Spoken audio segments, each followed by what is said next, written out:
Radio Publique Africaine.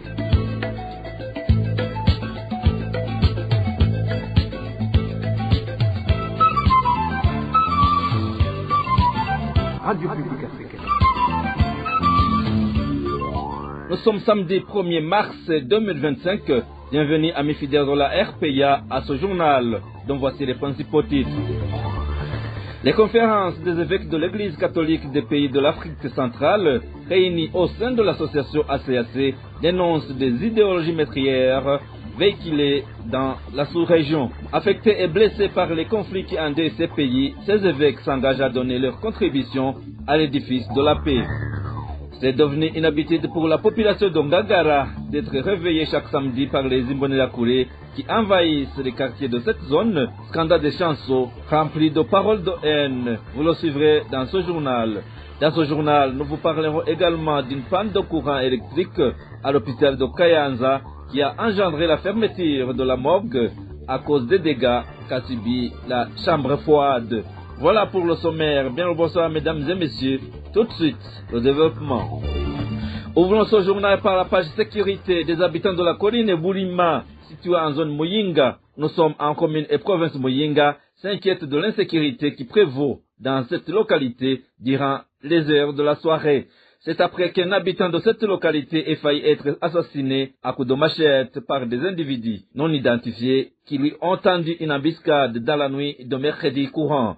Plus de détails avec Elvis Niomongere. Misago, un habitant de la colline Boulima en commune et province de Muyinga, qui a failli être tué au cours d'une attaque à la machette perpétrée par des malfaiteurs qui lui ont tendu une embuscade alors qu'il rentrait chez lui vers 21h du soir. Des informations en provenance de la petite localité indiquent que le nommé Misago rentrait dans Bislo où il était allé étancher sa soif. Il a été attaqué à la machette quand il rentrait du bistrot. Sa famille a attendu en vain qu'il rentre et c'est le matin que des individus qui se rendaient quelque part l'ont découvert dans un mauvais état. Il saignait beaucoup, il avait des blessures au niveau de sa tête. Ceux qui l'ont découvert ont vite essayé de l'amener à l'hôpital.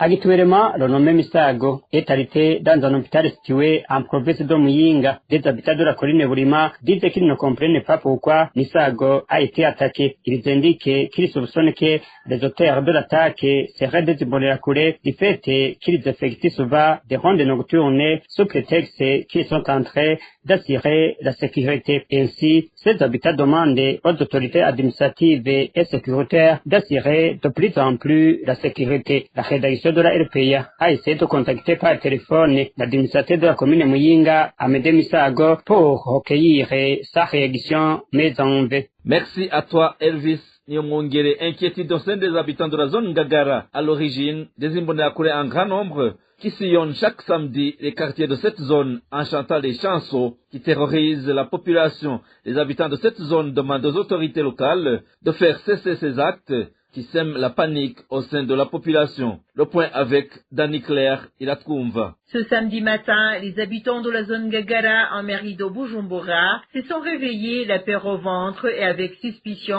à cause d'un grand nombre des Imbonerakure qui étaient dans divers quartiers scandant des chansons remplies de menaces. Écoutons ce citoyen qui s'est entretenu avec la radio RPA. Aujourd'hui, ils sont revenus et ils étaient nombreux, traversant dans différents quartiers 3 et 5, puis 1, et remontant jusqu'au quartier 4, où ils ont chanté et prononcé de nombreux autres mots menaçants. Il semble qu'ils voulaient faire peur aux gens, et cela s'est produit même samedi dernier. Ces Imbonerakure utilisaient de mots de dénigrement envers le président rwandais et ceux qui déshumanisaient ceux qui ont participé dans le coup d'État manqué en 2015, ont indiqué les habitants de Ngagara. Cela semble être devenu une habitude dans la zone Ngagara où chaque samedi matin, des Imbonerakure viennent en grand nombre scandant des chansons remplies de paroles haineuses. Ces habitants demandent aux autorités locales de mettre un terme à la situation qualifiée de honteux pour ces habitants. À ce propos, nous avons essayé de joindre par téléphone Jimmy Hatundimana, maire de la ville de Bujumbura, pour qu'il s'exprime là-dessus, mais sans y parvenir. Et en page gouvernance, le gouvernement du Burundi est la seule source de l'insécurité. Point de vue de Sefor Arusha, qui lui exhorte d'ailleurs de couper court avec ses agissements déplacés. Jean Bosco Guigemera fait savoir que les attributions du service national de renseignement consistent à prévenir tout danger à la sécurité nationale et non de tremper dans des montages sans issue. Écoutez plutôt Jean Bosco Guigemera. Le montage orchestré par le service national de renseignement et visant à chercher des victimes parmi les militaires burundais suspectés comme ne soutenant pas la guerre en RDC a été déjà capté à travers les réseaux sociaux ces derniers jours. Le prétexte d'une attaque, tantôt par le M23, tantôt par le Rwanda, est un signe d'échec dans l'implication de la haute autorité militaire burundaise, et celle-ci cherche à jeter la colère à la proie facile. Cette politique du mensonge va durer jusqu'à quand? À quand le pouvoir va commencer à dire la vérité? N'est-ce pas semblable à la scène macabre de l'assassinat des 3 sœurs italiennes de Kamenge, où un pareil montage a coûté l'emprisonnement d'un habitant souffrant d'une maladie mentale? Je ne sais pas s'il est encore possible de prodiguer des conseils aux tenants de ce régime. Je vais cependant, au nom de la Sefor Arusha, dire ceci. Chaque fois que ce régime a tenté cette voie du mensonge par un montage, par toute pièce, il s'est avéré qu'il s'agit d'une impasse. Les Burundais ne sont pas dupes. Bien au contraire, nous sommes vigilants. Les autorités burundaises, tant administratives que politiques et policières, devraient tirer les leçons qui s'imposent. Le pays ne se dirige pas par la terreur et le mensonge. La mission du service national de renseignement est d'identifier, endiguer et prévenir les menaces à la tranquillité publique. Ce que nous observons, c'est justement le contraire. Les menaces du pays proviendront du discours politique, des faits et gestes posés par l'autorité burundaise lui-même. Si l'autorité, tant administrative, judiciaire, policière, que du parti au pouvoir au sein de FDD, change d'attitude, le Burundi connaîtra la paix. Je vous remercie. Je vous le disais en titre, les conférences des évêques de l'Église catholique des pays de l'Afrique centrale, réunis au sein de l'association ACAC, sont préoccupés par des perturbations de la sécurité et des crises interminables observées depuis plus de 3 décennies. Dans une déclaration sortie ce 26 février 2025, après une réunion tenue à Dar es Salaam, la capitale tanzanienne, ces hommes de l'Église condamnent ces pertes de vies humaines qui augmentent le nombre de veufs et d'orphelins. Monseigneur Salvatore Nichiteretse, il est le vice-président de la conférence des évêques catholiques du Burundi. Depuis plus de 3 décennies, notre sous-région est atteinte à des pesanteurs de perturbation de la paix à plusieurs niveaux et entre plusieurs instances de nos sociétés jusqu'aux conflits devenus récurrents entre nos États. La sous-région est au bord de l'implosion au risque de créer une généralisation de foyers d'incendie meurtriers. Toute cette situation affecte des pans entiers, affecte des territoires avec une augmentation exponentielle de pertes de vies humaines, d'orphelins, de veufs et veuves, de déplacés et de réfugiés. Nous ne pouvons que condamner les événements qui causent ces atrocités ainsi que les idéologies qui embalisent le chemin. Affectés et blessés par ces conflits qui endeuillent ces pays, ces évêques s'engagent à donner leur contribution à l'édifice de la paix tout en dénonçant des idéologies meurtrières véhiculées dans la sous-région. Suivez encore une fois Monseigneur Salvatore Nichiteretse. Profondément affectés et blessés en nous-mêmes au regard de la tournure que prennent ces conflits, nous, cardinaux et évêques catholiques de nos 3 pays des Grands Lacs, le Burundi, la République démocratique du Congo et le Rwanda, nous exhortons les chefs d'État de la communauté de l'Afrique de l'Est, EAC, et de la communauté de développement de l'Afrique australe, SADC, à mettre en œuvre les résolutions de leur sommet conjoint de Dar es Salaam. Nous accueillons dans la foi et l'espérance la désignation des animateurs des processus de Nairobi et de Luanda, désormais fusionnés. Nous leur assurons de notre disponibilité à apporter notre part de contribution à l'édifice de la paix dont nous sommes des protagonistes de par notre mission évangélique. Notre sous-région est devenue une zone de peur mutuelle des uns envers les autres. Nous dénonçons les idéologies meurtrières véhiculées ici et là et nous en appelons à des enquêtes approfondies pour vérifier les allégations des crimes de génocide, crimes de guerre et crimes contre l'humanité qui ont déjà endeuillé notre sous-région et rétablir toutes les victimes sans discrimination dans leurs droits et leur dignité. Les groupes armés qui sèment la mort, pilulent dans notre sous-région, nous leur demandons d'arrêter de défendre leurs revendications par la voie des armes qui tuent leurs propres frères et sœurs. Nous demandons que chaque État aménage un cadre efficace de dialogue et d'écoute mutuelle. Parlons à présent droits de l'homme et le rôle des femmes dans la campagne de condamnation. Le troisième mandat de Pierre Nkurunziza en 2015 a été efficace et la jeunesse d'aujourd'hui devrait en tirer une leçon afin qu'elle sache également participer au changement des choses dans le pays. C'est ce qu'a présenté la coalition burundaise des défenseurs des droits de l'homme, CBDDH, dans une conférence où cette coalition a fait une étude pour le rôle des femmes dans les manifestations contre le troisième mandat en 2015. Elandine Niwizi, la directrice exécutive de la CBDDH, informe qu'une femme a le droit de condamner les violations de la loi. Les motivations de la CBDDH ont commanditant l'étude qui documente l'expérience des femmes qui se sont engagées dans les manifestations de 2015 pendant la crise provoquée par le troisième mandat illégal du président Nkurunziza. C'est d'abord un devoir de mémoire, mais aussi un souci d'immortalisation du rôle de la femme, parce que nous nous sommes rendus compte que le travail que les femmes ont fait, et le travail d'ailleurs que tous les citoyens qui se sont engagés dans les manifestations pacifiques est un travail d'engagement citoyen, un travail de bravoure, un acte de bravoure, où le peuple burundais s'est montré capable de dire non contre la violation de la loi, de dire non contre la dictature.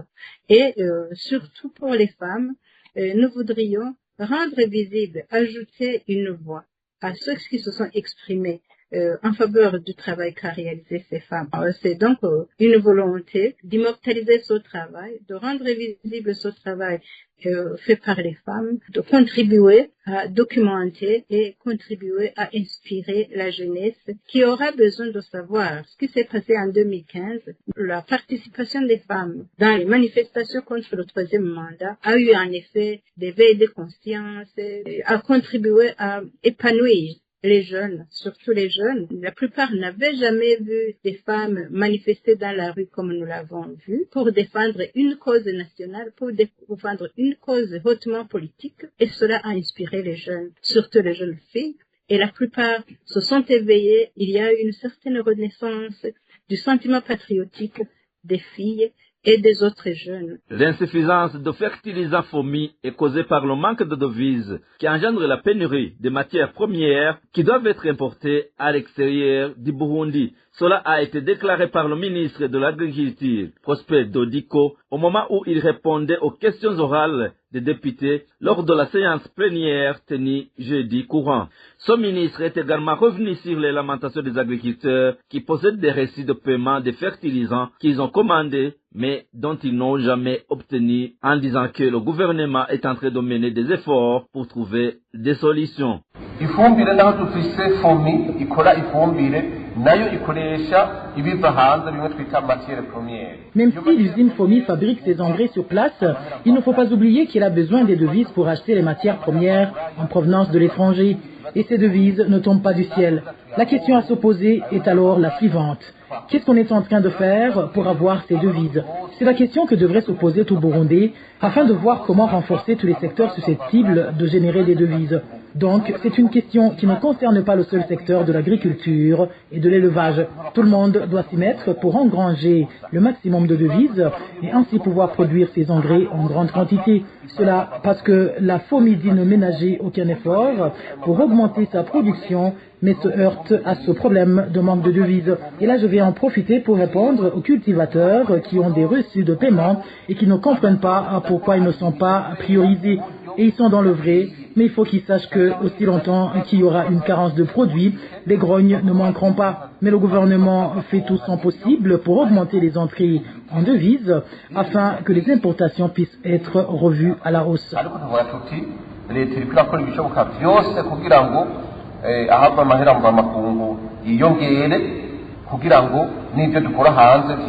Le ministre Prosper Dodiko a également donné des précisions sur de nouveaux fertilisants dénommés Otesha qui ont été annoncés qu'ils vont être introduits au Burundi. Il a expliqué que ces fertilisants sont identiques aux fertilisants de type Imbura que les agriculteurs ne doivent pas s'inquiéter sur son usage.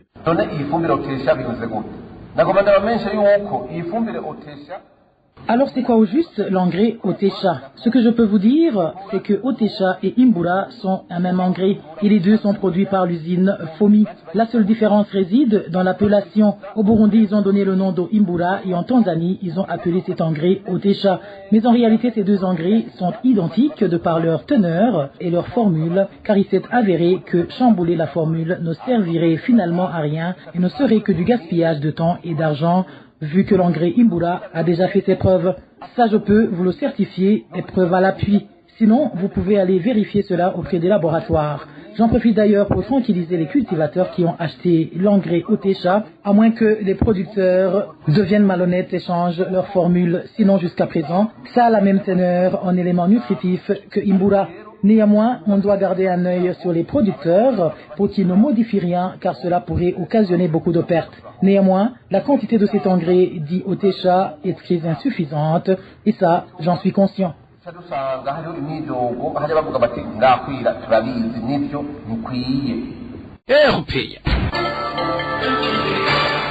Et en page société, la chambre froide de la morgue de l'hôpital de Kayanza ne fonctionne pas depuis une semaine. Cela est dû à une surintensité qui a endommagé certains matériaux de la dite chambre. Toutefois, les responsables de cet hôpital tranquillisent que ce problème sera résolu d'ici peu. Le point avec Emmanuel Daishimiye. La chambre froide de l'hôpital de Kayanza a été endommagée samedi de la semaine passée suite à une surintensité électrique.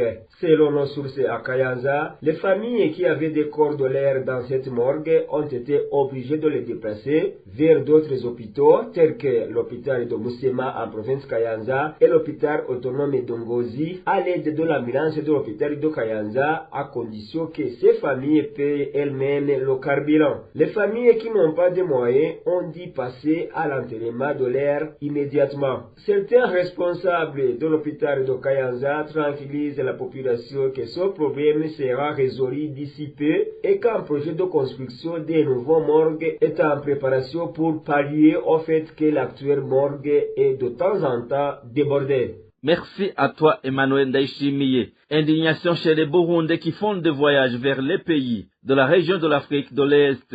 À côté des routes en mauvais état, les passagers peinent à bien se déplacer suite au vieillissement des bus de transport. Un fait qui, selon certaines sources, cause des pannes et fait que des passagers passent de nombreux jours en cours de route.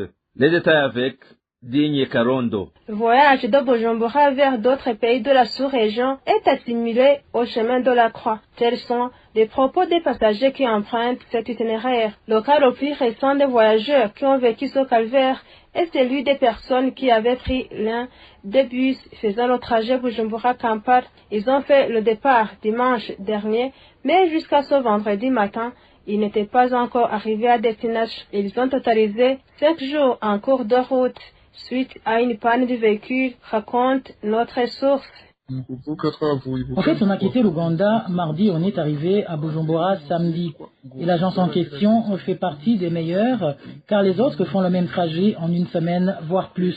Franchement, les propriétaires de ces véhicules devraient se ressaisir et mieux traiter leur clientèle en les valorisant, car n'eût été le manque de moyens, on couperait court avec ces agences au profit des compagnies aériennes. Ce n'est même pas la première fois que ces incidents affectent les passagers en provenance du Burundi, explique toujours les voyageurs qui se déplacent par le biais de ces bus.